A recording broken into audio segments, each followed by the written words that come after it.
నమస్తే, welcome to Andhraprabha. నేను ప్రశాంత్. ప్రస్తుతం రెండు తెలుగు రాష్ట్రాల్లో చూసుకుంటే గనక రెండు తెలుగు రాష్ట్రాల మధ్యలో వార్ జరుగుతూ ఉందా? ముఖ్యంగా రాజకీయ వ్యక్తులు వార్ జరుగుతూ ఉందా? అసలు ఏం జరుగుతూ ఉంది? ఇటువైపు తెలంగాణ వాళ్ళు ఆంధ్ర వాళ్ళ మీద కామెంట్ చేస్తూ ఉన్నారు. అదే విధంగా ఆంధ్ర వాళ్ళు తెలంగాణ వారి మీద కామెంట్ చేస్తూ ఉన్నారు. మరి అక్కడ అసలు ఎక్కడ మొదలైంది? మరి ఇది ఎక్కడ ఆగుతూ ఉంది? అసలు ఏం జరుగుతుంది అనే పూర్తి వివరాలు అయితే తెలుసుకుందాం. దీని గురించి అయితే మాట్లాడేందుకు ప్రస్తుతం మనతో పాటు అయితే జనసేన నాయకులు, జనసేన కార్యకర్తలు అయితే మనతో పాటు అయితే ఉన్నారు. నమస్తే అన్న, మీ పేరు? జనసేన పార్టీ సీనియర్ నాయకుడిని నేను. గత 18 సంవత్సరాల నుంచి పవన్ కళ్యాణ్ గారితో నడుస్తుంది. ఇది జనసేన పార్టీ ఎదుగుదలను ఊరవలేక కొన్ని రాజకీయ నాయకులు వాళ్ళు ఎంకొండి నడిపిస్తున్న డ్రామా ఇది. నేనేమంటానంటే ఒకటే అన్న, ఆ రోజు మార్చ్ 14th 2014లో జనసేన పార్టీ హైదరాబాద్ నడిబొడ్డులో పురుడు పోసుకున్నటువంటి పార్టీ జనసేన పార్టీ. ఆనాడు నుంచి నేనేమంటానంటే, ఈరోజు ధర్నా చౌక్ ఉందంటే అది ఆనాడు జనసేన పార్టీ బలంగా చేసినామన్న. ఆ రోజు కాంగ్రెస్ నాయకులు ఎక్కడ పోయారు?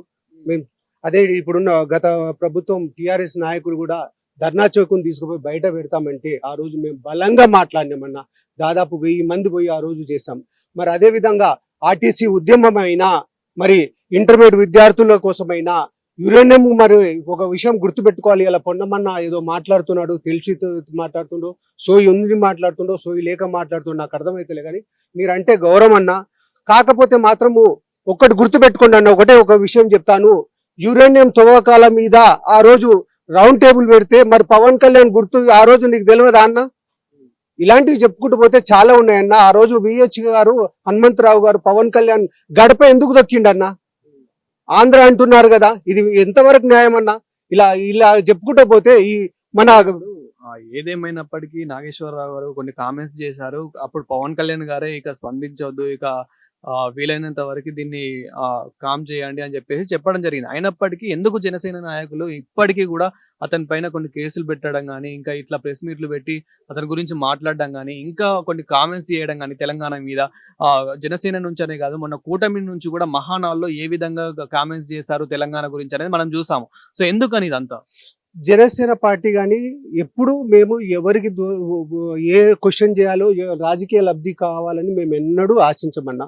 మేము ప్రజా శ్రేయస్సు కోసం, ప్రజా సమస్యల మీద పోరాడతాం. కానీ మా అధ్యక్షుడు మాకు నేర్పినటువంటి విధానం ఏంటంటే, ప్రజా సమస్యల మీద బలంగా మాట్లాడండి, ప్రజా గొంతై ఉండండి అంటాడు తప్ప, తను కూడా ఎలాగైతే నిజాయితీగా, నిస్వార్థంగా రాజకీయాలు చేస్తున్నటువంటి వ్యక్తి కాబట్టే ఈరోజు మోడీ లాంటి భారతదేశ ప్రధాని మోడీ లాంటి వాళ్ళు ఈరోజు పవన్ కళ్యాణ్ పక్క పెట్టుకున్నారంటే అది ఆషామాషి కాదన్నా.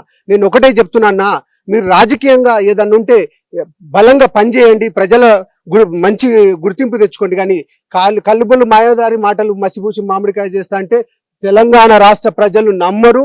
తప్పకుండా గత ప్రభుత్వానికి చేసిన బుద్ధి మీకు కూడా చెప్తారు. పొన్నం ప్రభాకర్ గారు తప్పకుండా మీరు ఏదైతే మాటలు అన్నారో రాజ్యాంగ పరంగా మాకు హక్కు ఉంది, బరాబర్ మేము ఇక్కడ మీటింగ్లు పెట్టుకుంటాం, రేపు రాబోయే ఎలక్షన్లు కూడా ఉంటాం. మాకు తెలంగాణ, ఆంధ్రప్రదేశ్ అని కాదన్నా, 2 రాష్ట్రాలు కాదు, మా పార్టీ జాతీయ పార్టీ. రేపు పొద్దుగల మొన్న మీరు చూశారు రాబోయే ఎలక్షన్ లో కూటమి ప్రభుత్వం ఇక్కడ తెలంగాణలో కూడా పోటీ చేయబోతుందా? కూటమి ప్రభుత్వం అంటే అప్పుడు సందర్భాలను బట్టి మా అధ్యక్షుడు వారి తీసుకునే డిసిషన్ మీద మేము నిలబడి ఉంటాం. ముఖ్యంగా చెప్తున్నాం, జనసేన పార్టీ తెలంగాణ గడ్డ మీద పుట్టినటువంటి పార్టీ కాబట్టి తప్పకుండా ఈడ మేము బలంగా నిలబడతాం. మొన్న చూసినటువంటి మీరు కూటమిగా లేకుండా ఇండివిజువల్ గా సర్పంచ్ ఎలక్షన్ లో పోయినాం, గెలిచినాం. కొన్ని వార్డు మొన్న మున్సిపల్ ఎలక్షన్ లో కూడా మేము పోయినాం, మేము కూడా కౌన్సిలర్ గా గెలిచినాం. కాకపోతే ఎక్కడ చూసినా ప్రజల్లో మాత్రం మంచి స్పందన ఉంది. ఏ ఊరుకు పోయినా, ఏ తండకు పోయినా, ఏ వాడ చూసి తిరిగినాం. కాబట్టి జనసేన పార్టీ తెలంగాణలో బలంగా ముందుకెళ్తుంది. కాబట్టి ఇతర పార్టీ నాయకులు భయపడి మాకు ఈరోజు ఇలా కలుబొలు మాయ మాటలు చెప్తున్నారు. అంటే ఇప్పుడు పవన్ కళ్యాణ్ గారు కూడా ఇక్కడ అంటే జనసేన పార్టీ నుంచి ఒక సభ ఏర్పాటు చేయబోతున్నారని చెప్పేసి తెలుస్తూ ఉంది. కానీ పవన్ కళ్యాణ్ గారు ఇప్పుడు ఆంధ్రకి ఇక్కడ తెలంగాణకి రావాలంటే కనుక సినిమా పరంగా రావచ్చు, కానీ ఇక పార్టీ పరంగా కానీ పొలిటికల్ పరంగా కానీ రావాలి అని అంటే కనుక ఇక క్షమాపణ చెప్పే రావాలి అని చెప్పేసి తెలంగాణ ప్రజలు అంటూ ఉన్నారు. ముఖ్యంగా పొలిటీషియన్స్ అయితే అంటూ ఉన్నారు. దీని గురించి మీరు ఏమంటారు? ఇది ఒక క్వశ్చన్ అన్న, మీరే చెప్పండి అన్న. ఇది క్వశ్చనేనా? మీరే చెప్పండి దీనికి ఆన్సర్. నేను ఎందుకు అంటున్నా క్వశ్చన్ అని పదే అంటే, ఇక్కడ ఉన్న ఢిల్లీలో ఉన్నటువంటి కాంగ్రెస్ నాయకులు వచ్చి ఇక్కడ పోటీ చేసొచ్చా? ఇది ఎంతవరకు న్యాయం? మన దగ్గర ఉన్న మన తెలుగు బిడ్డ జయప్రద సినీ నటి మీకు తెలుసు, తను పోయి ఎంపీగా గెలవలేదా వేరే రాష్ట్రంలో? మన దగ్గర ఉన్న వాళ్ళు ఈ రోజు గత ప్రభుత్వం మనకు తెలిసిందే, కేసీఆర్ గారు పోయి ఆంధ్రప్రదేశ్ కి పార్టీ పెట్టడం లేదా? మహారాష్ట్రలో పెట్టలేదా? ఇక్కడ ఉన్న డబ్బులు తీసుకుపోయి పంజాబ్ లో పంచలేదా రైతుల కోసం? ఇలా చెప్పుకుంటూ పోతే ఇది ఆన్సరేనా అన్న?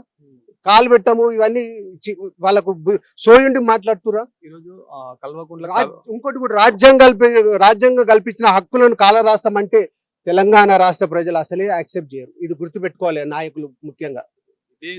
ఇదే టాపిక్ మీద కల్వకుంట్ల కవిత గారు కూడా ఈ రోజు మీడియా పరంగా కొన్ని కామెంట్స్ అయితే చేయడం జరిగింది. ముఖ్యంగా అందులో పవన్ కళ్యాణ్ గారి గురించి కూడా చేయడం జరిగింది. ఆంధ్ర రాజకీయాల గురించి కూడా కామెంట్స్ చేయడం జరిగింది. అది మీరేంటో కూడా చూసే ఉంటారు. ఇక్కడికి వచ్చి పెత్తనం చేస్తా అంటే మాత్రం నడవదు అని చెప్పేసి తను చెప్పడం జరిగింది. కొన్ని కామెంట్స్ చేయడం జరిగింది. దాని గురించి మీరేమంటారు? నేను ఒకటే అంటానన్నా, నిజంగా మనకు తెలిసిన తెలంగాణ రాష్ట్ర ప్రజలకు అందరికి తెలుసన్న నగ్న సత్యం ఏంటంటే, ఆనాడు ఏదైతే తెలుగుదేశం పార్టీలో పదవి రాలేదని ఆనాడు తండ్రి వచ్చిండు, ఈరోజు బిడ్డ వచ్చింది బయటికి. అదే టిఆర్ఎస్ పార్టీలో తనకు పదవులు వస్తే ఈ రోజు ఆమె బయటకు వచ్చేది కాదు. ఇలాంటి పబ్లిక్ ను మోసం చేస్తుండడం తప్ప మరి ఆమె అంత బలంగా మాట్లాడుతుంది. మరి ఈ రోజు వాళ్ళ బావ దొంగ అంటది, మిగతా నాయకులు దొంగ అంటారు. ఎందుకు ఈ రోజు వరకు ఒక్కరు కూడా బలంగా మాట్లాడి రోడ్డు మీద బటాయి కూర్చొని వాళ్ళని అరెస్ట్ చేయిస్తలేదు? మరి వాళ్ళ పైన కేసులు ఎందుకు పెడతలే అని మేము జనసేన పార్టీ తరఫున బరాబర్ మేము డిమాండ్ చేస్తున్నాం. ముఖ్యంగా ఒకటి, రాజ్యాంగం తెలుసుకొని మాట్లాడాలి. వాళ్ళకో రూలు మాకో రూలు అన్న, రాజ్యాంగంలో అందరికీ సమాన హక్కు ఉంటదన్న. ఇంకొకటి ఏంటంటే, ముఖ్యంగా స్టాచ్యూస్ ఏవైతే విగ్రహాలు ఉన్నాయో, ముఖ్యంగా ఇక్కడ ఎన్టీఆర్ విగ్రహం కూడా ఏర్పాటు చేయడం జరిగింది. అలాంటిది ఇంకా ఇక్కడ నుంచి ఆంధ్ర వాళ్ళ విగ్రహం ఏది కూడా తెలంగాణలో పెట్టడానికి వీల్లేదు. పెడితే గనక వాటిని ధ్వంసం చేస్తామని చెప్పేసి మాట్లాడుతూ ఉన్నారు. దీని గురించి మీరు ఏమంటారు? అసలు ఎందుకు పెట్టాల్సిన అవసరం ఏమొస్తుంది ఇక్కడ? అన్న, ఇది కూడా చాలా మంచి క్వశ్చన్ అడిగారన్న. నేనేమంటానంటే, అప్పుడు ఉమ్మడి రాష్ట్రంగా ఉన్నప్పుడు తను సీఎం అయ్యిండు కాబట్టి తను మీద అభిమానులు ఇప్పటికి కూడా, నేను విగ్రహం పెడితే కాదన్న, వేల విగ్రహాలు ఉన్నాయి తెలంగాణ వ్యాప్తంగా. అలా అని కాదు, మళ్ళీ ఆంధ్రప్రదేశ్లో పోతే కూడా మన తెలంగాణ లీడర్లే కూడా ఉంటాయన్న. ఒకటే క్వశ్చన్ అంటన్నా, గాంధీ మహాత్ముడు భారతదేశానికి చెందినవాడు. ఈ రోజు లండన్లో వేరే దేశాలలో ఎందుకున్నాయన్న? ఇలాంటి పిచ్చి పిచ్చి మాటలు మాట్లాడితే జ్ఞానం ఉండి మాట్లాడతారా, సోయి ఉండి మాట్లాడతారా అర్థం కాదన్న. ఇలాంటివి ప్రజలు గమనిస్తున్నారన్న. తెలంగాణ ప్రజలు జ్ఞానవంతులు, తప్పకుండా టైం వచ్చినప్పుడు వాళ్ళకి తగిన గుణపాఠం చెప్తారన్న. థ్యాంక్ యూ అన్న.